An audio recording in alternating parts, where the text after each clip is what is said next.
If Excel Advanced Filter feels broken, it's usually not Excel. It's the criteria range. One tiny mismatch can make it return nothing, or the wrong rows, or duplicates you didn't expect. The good news is you can debug it fast if you know what Advanced Filter is actually checking. It compares your criteria headers to your data headers, character for character. Then it applies the logic in your criteria block, row by row. And if you're extracting to a new location, it also needs a clean output area. In this walkthrough, you'll learn the most common criteria range mistakes and how to fix them systematically.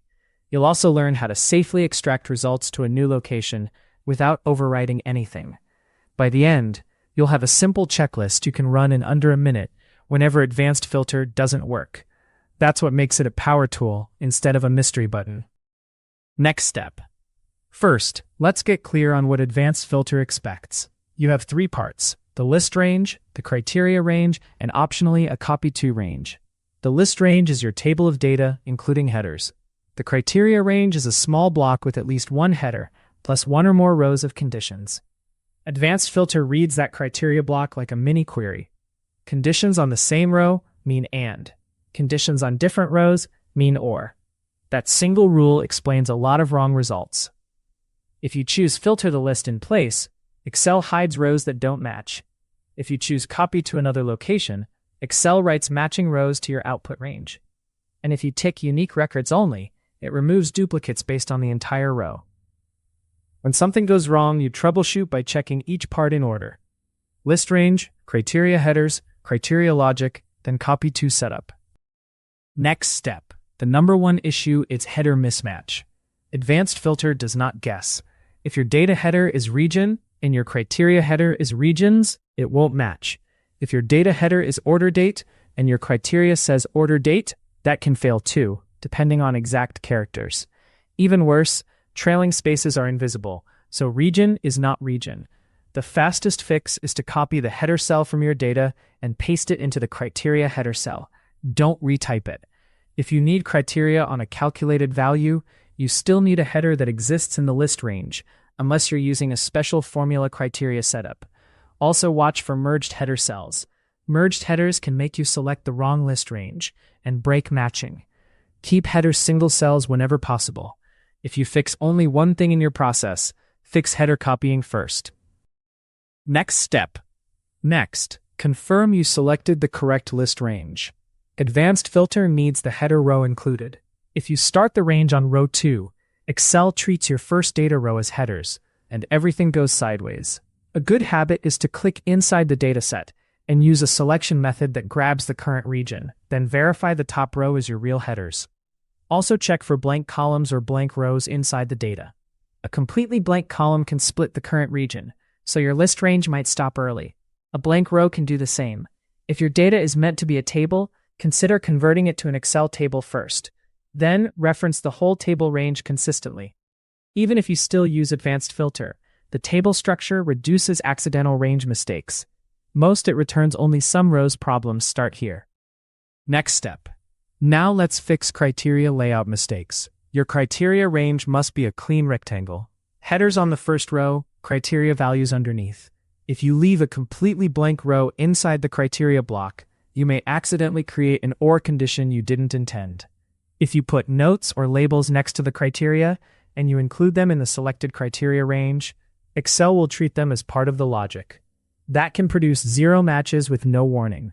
Keep the criteria block isolated, with one blank column around it if possible. Also avoid merged cells and wrapped text that hides extra spaces. If you need multiple criteria columns, keep them aligned under their headers. And if you need multiple OR conditions, place each OR set on its own row, with blanks where that condition doesn't care about a field. Layout discipline is half the battle. Next step. Let's make the AND versus OR rule practical, because it's a common source of wrong rows.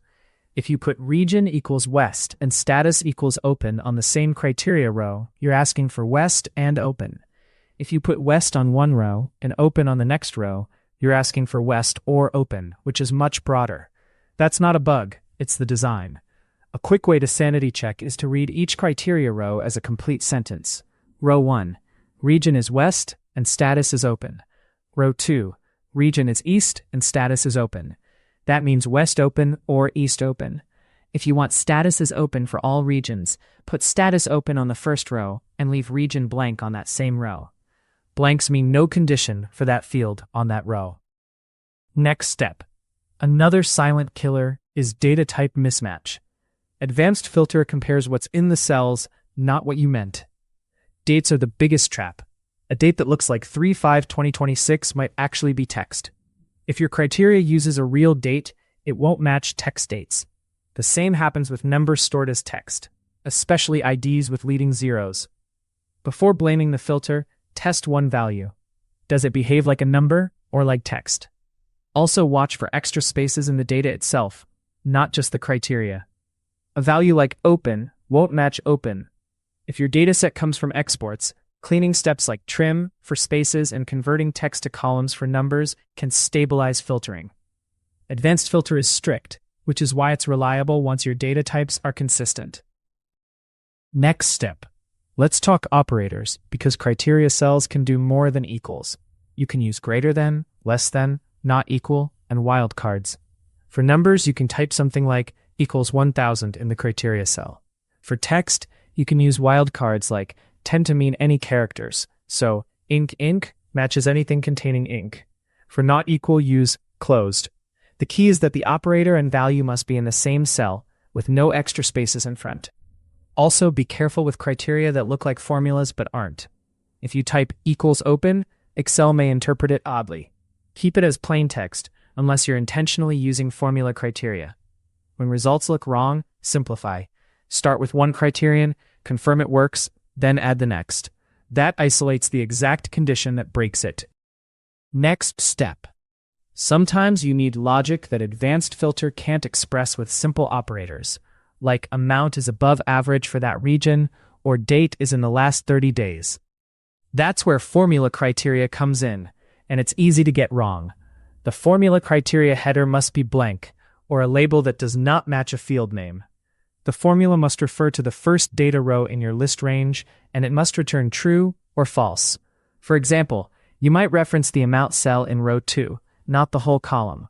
Also, the formula cell sits under that non-matching header, inside the criteria range.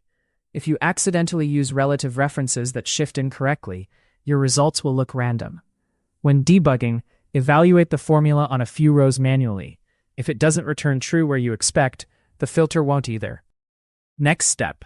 Now let's fix the extract to another location problems. The copy to range must include the output headers. Those headers must match the list headers exactly for the columns you want to extract. If you want all columns, you can copy the full header row. If you want only a few columns, copy just those header cells in the order you want them. Then choose a copy to starting cell that has enough empty space below and to the right. If there's existing data in the output area, Excel may overwrite it or refuse to place results cleanly. Another common mistake is placing the output range on top of the list range. That can cause partial overwrites and confusing results. A safe habit is to extract to a dedicated results sheet or a clearly separated block. Clean output, matching headers, and enough space. Those three prevent most extraction failures. Next step. If your extract returns blank rows, missing columns, or misaligned data, check the copy to headers first. Advanced filter only outputs columns whose headers appear in the copy to header row. If you misspell one header, that column disappears. If you duplicate a header in the copy to area, Excel can behave unpredictably. Keep each header unique. Also confirm your list range includes those headers. If your list range accidentally starts below the real header row, your copy to headers won't match anything. Another subtle issue is filtered results that look like they include the header row twice. That usually happens when the output area already contains a header row, and you copy another header row into it. Decide on one header row, then extract beneath it. When in doubt, clear the output area completely. Set the copy to headers fresh, and run the filter again. Next step. Let's cover unique records only, because it often surprises people. Unique means Excel compares entire rows in the extracted result. If two rows differ in any column you extracted, they are not duplicates. So if you want unique customers, but you extract customer plus order date, you'll still get repeats. The fix is to extract only the fields you want to be unique, like just the customer column. Then tick unique. Another approach is to build a helper column that defines uniqueness, like customer plus region, and extract that. Also remember that blanks count as values, and inconsistent spacing can prevent deduplication. If Acme and Acme exist, they're different. So uniqueness depends on clean data and the right set of output columns. Used correctly, this feature is a quick way to build distinct lists without formulas. Next step. When advanced filter still misbehaves, use a quick debugging routine. Step 1. Copy one header from the list into the criteria header. Step 2. Use a single simple criterion that should match many rows, like a common status. Step 3.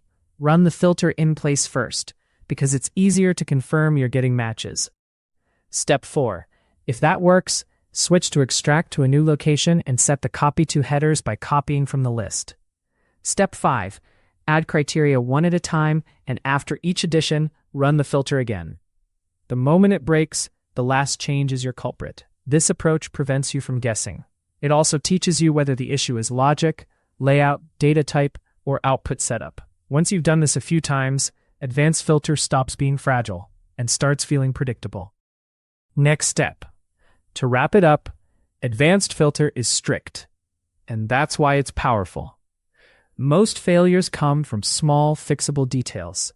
Headers that don't match, criteria blocks that include extra cells, or logic created by blank rows, and output areas that aren't prepared. If you build a clean criteria rectangle, keep your data types consistent, and extract to a dedicated space with matching headers, it works reliably.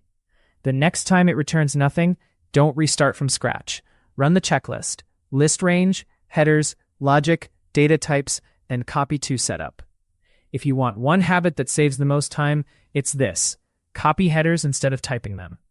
If you found this helpful, subscribe for more Excel workflows that reduce manual cleanup. And for a quick check-in, comment with your most common advanced filter issue: criteria mismatch or extract to range problems. Subscribe to keep optimizing your workflow and get back more of your time.